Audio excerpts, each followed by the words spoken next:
स्वागत करती हूँ। इसमें हमारा क्या गलती था, क्या कसूर था, हमने क्या बिगाड़ा था सरकार का? जब हमने ईमानदारी पूर्वक भर्ती प्रक्रिया की सारी भर्ती प्रक्रिया पास कर लिया था, तो सरकार का भी फर्ज है कि हमारी प्रक्रिया को ईमानदारी से पूरी कराना। आज बताइए, हम दर की ठोकर खा रहे हैं, कोई सुनने को तैयार नहीं हो रहा है। हर जगह हर मंच पे जाके अपनी आवाज के लिए खड़ा हो रहे, चिल्ला रहे, गिड़गिड़ा रहे, लेकिन कोई पक्ष का नेता नहीं सुनने को तैयार है। जदयू के नेता ललन सिंह जी संसद भवन में, पार्लियामेंट में चिल्ला कर आवाज उठाए थे कि हमारी अगर सरकार होती तो हम पूरी मजबूती के साथ इन बच्चों के साथ खड़ा होते। लेकिन आज उनकी सरकार है, वो भी चुप बैठ गया। वहां पे लड़के जाते हैं तो धक्का मार के भगा दिया जाता है।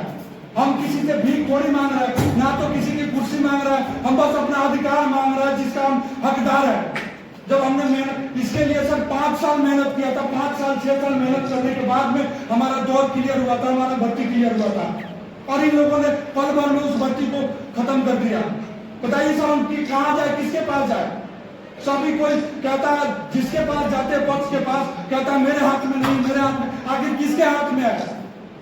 कोई सुनने को तैयार नहीं होता है।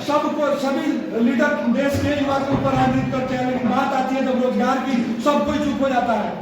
आज हम लोग 7-8 दिन से दर के ठोकर खा रहे हैं, कोई सुनने को तैयार नहीं हो रहा है। आज हमारे हाथ में बैनर पोस्टर है, आज देश का सुरक्षा हमारे कंधों पे होता है। LMG जैसे AK-47 जैसे गन होता है हमारे हाथ में, ड्यूटी दे रहे होते बॉर्डर पे, लेकिन बैनर पोस्टर लेकर दर की ठोकरें खा रहे हैं। आप सभी आम जनता से मेरा निवेदन है, जो भी लोग मेरा वीडियो देख रहा है, प्लीज आप लोग हमारे साथ दीजिए। इस अन्याय के विरुद्ध न्याय की लड़ाई में आप हमारा साथ दीजिए, ताकि हम युवाओं को हमें न्याय मिल पाए।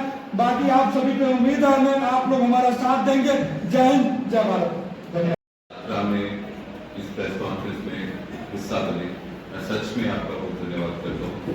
जिस तरह से अभी बातें हुई, मुझे लगता है कि काफी चीजें सामने आ चुकी हैं कि यात्रा क्यों की जा रही है। ये चीज सामने आ चुकी है कि बिहार में हमें यात्रा करने की जरूरत क्यों पड़ी। एक तरफ वो युवा है बिहार का जो सोचता है बड़े होकर यहाँ पे रोजगार मिलेगा, नौकरी करेगा, अपने घर वालों की, माँ बाप की सेवा करेगा, लेकिन होता क्या है, उसको देश बिहार छोड़कर दूसरे प्रदेशों में जाना पड़ता है। कौन सा ऐसा घरवाला है, कौन सा ऐसा सदस्य होगा जो अपने माता पिता को, अपनी माँ बहन को, अपने भाई बहन को, बच्चों को छोड़कर दूसरे प्रदेशों में चले जाए और मेहनत मजदूरी करे? वो जाता है क्योंकि ये हालात उसको मजबूर करते हैं। और ये हालात कब बने? ये हालात तब बने जब पिछले 20 सालों से पलायन जो है लगातार बढ़ता जा रहा है। अगर सरकारी आंकड़ों की बात करें तो 2,90,00,000 लोग बिहार से पलायन कर चुके हैं। पर मैं आपको सच कहता हूं, ये तो सरकारी आंकड़े हैं, असली में कितने ज्यादा करोड़ कर चुके हैं ये हमें मालूम है। लेकिन इनको रोकने के लिए क्या किया जाएगा? अगर ये सरकार उस पर काम नहीं कर रही कि यहाँ के लोगों को रोजगार कैसे मिले, और जो लोग रोजगार भी कर रहे थे, जिनकी नौकरियां भी लगी थी, तो कितनी मिलें यहाँ पे चल रही थी, चाहे पेपर की मिल हो, चाहे चीनी की मिल हो, सब बंद कर दिया, उनका रोजगार छीन लिया। वो लोग जिनका रोजगार चला गया वो भी बाहर चल रहे हैं। जिस तरह से इन्होंने भी बताया, अनुपम जी ने, शिक्षा ठीक नहीं है, स्वास्थ्य ठीक नहीं है, अपराधी के साथ घूमते हैं। अगर बात करें हम मुजफ्फरबाद में जो हमारी बहन के साथ हुआ, अगर बात करें अगर कल जो डायरेक्टर की हत्या हुई है, किसी के ऊपर कार्रवाई नहीं होगी। क्यों नहीं होगी? क्या मिले हुए हैं ये लोग, बीजेपी वाले, जेडीयू वाले नेता इन लोगों से मिले हुए हैं? सरकार चाहे तो एक दिन में क्राइम, पूरा अपराध खत्म हो सकता है किसी भी प्रदेश से। अगर इस सरकार की भी नियत हो, जेडीयू वालों की, बीजेपी वालों की, तो एक कोई भी अपराधी की हिम्मत नहीं किसी बच्चे से पेंसिल भी छीन ले, लॉलीपॉप भी छीन ले। यहाँ मर्डर हो रहे हैं क्योंकि नियत ही नहीं है, भागीदारी अपराधियों के साथ इन बीजेपी वालों, जेडीयू वालों की। इसलिए हम चाहते हैं कि ये बिहार बदलाव की ओर चले। बिहार की अगर तरक्की नहीं होगी तो देश की तरक्की नहीं हो सकती। बिल्कुल ये युवा प्रदेश है, यहाँ पे अगर लोगों को, यहाँ के युवाओं को उम्मीद नहीं रहेगी इस देश से, इस प्रदेश से में हमारा भविष्य नहीं है, तो फिर क्या होगा? जिस तरह से हमने देखा अमेरिका से रेडियो में डल के हमारे युवा आ रहे, क्यों गए? वो अपनी जान अकेली में मिलके क्यों गए? खतरे में गलत तरीके से भी गए।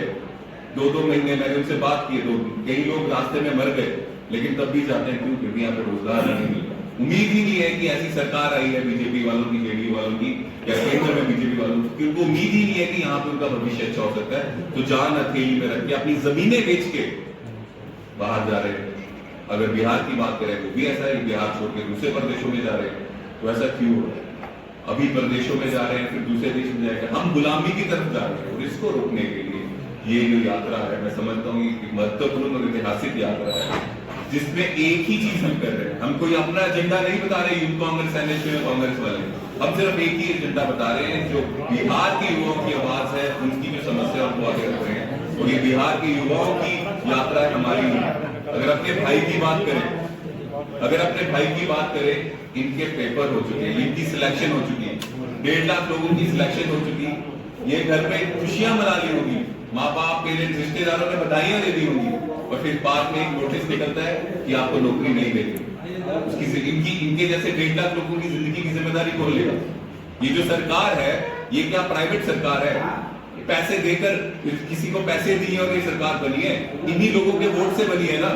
तो जब इनका भविष्य के साथ खेलोगे, इनके भविष्य की कोई चिंता नहीं, तो किस काम की है ऐसी सरकार? इनको कोई फर्क नहीं पड़ता इनका भविष्य कैसा हो। इनकी आवाज बनने की कोशिश करनी पड़ेगी। इनका आवाज आज हम बनने की कोशिश कर रहे हैं। आपको बता दूं, शायद नहीं पता होगा, इन्हीं से पता चला, इनके जो साथी जो संघर्ष कर रहे थे, 80 से ज्यादा साथियों ने खुदकुशी कर ली। 80 से ज्यादा भारत का युवा जो हताश हो गया, जिसको पता है कि नौकरी नहीं मिलने वाली, वो आत्महत्या कर रहा है। इस आत्महत्या की जिम्मेदारी कौन लेने वाला है? वो होम मिनिस्टर जिसने रद्द कर दिया, या वो प्रधानमंत्री नरेंद्र मोदी जिसने उस होम मिनिस्टर को बनाया, जिसके कारण ये लोगों की नौकरियां चले गई और उन्होंने आत्महत्या की। आज पुराने जमाने में देखते थे फिल्मों में, ऐसा एक शकाल का दौर चल रहा है कि वो कोई उसके खिलाफ बोलेगा तो उम्र कैद, कोई अगर उसको पसंद नहीं आया तो उनकी जिंदगी गई, नौकरी गई। ऐसा शकाल का काल तो आज हम देख रहे हैं। मतलब इनकी जिंदगियां चली गई, 80 से ज्यादा लोगों ने आत्महत्या कर दी, तो कोई पूछने मांगने वाला नहीं है। ये कौन लोग हैं?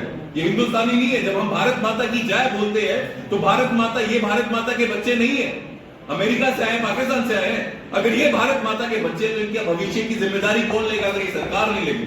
अगर ये आत्महत्या कर रहे हैं तो किसकी जिम्मेदारी है? मोदी जी की नहीं है, अमित शाह की नहीं है, जिन्होंने साइन कर दिया होगा अपना बेटा जाएगा ICL IPL का चेयरमैन। इसी तरह की महत्वपूर्ण जानकारियों के लिए बने रहिए चमकांता न्यूज लाइव के साथ और हमारे चैनल को लाइक, सब्सक्राइब और ज्यादा से ज्यादा शेयर अवश्य करें। धन्यवाद।